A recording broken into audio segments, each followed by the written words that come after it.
लेकिन उनके वहां पहुंचते ही नीलमाधव की मूर्ति हमेशा के लिए गायब हो गई।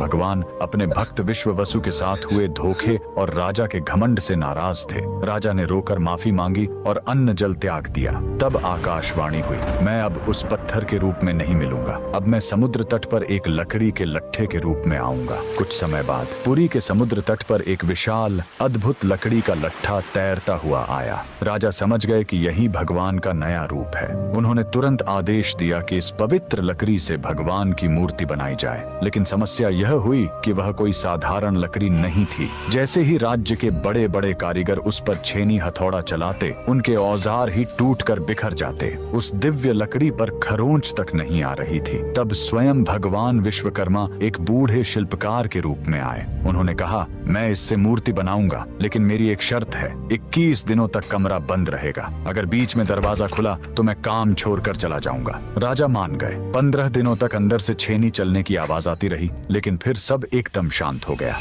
रानी गुंडिचा को लगा कि बूढ़ा शिल्पकार शायद अंदर मर गया है। घबराहट में उन्होंने दरवाजा खोल दिया। अंदर देखा तो शिल्पकार गायब था और वहां भगवान जगन्नाथ, बलभद्र और सुभद्रा की अधूरी मूर्तियां थीं। राजा बहुत दुखी हुए, लेकिन तभी भगवान ने संकेत दिया कि वे इसी अधूरे रूप में रहकर भक्तों को दर्शन देना चाहते हैं। यही कारण है कि आज भी हम भगवान के उस अधूरे लेकिन सबसे प्यारे रूप की पूजा करते हैं। कमेंट्स में जय जगन्नाथ जरूर लिखें।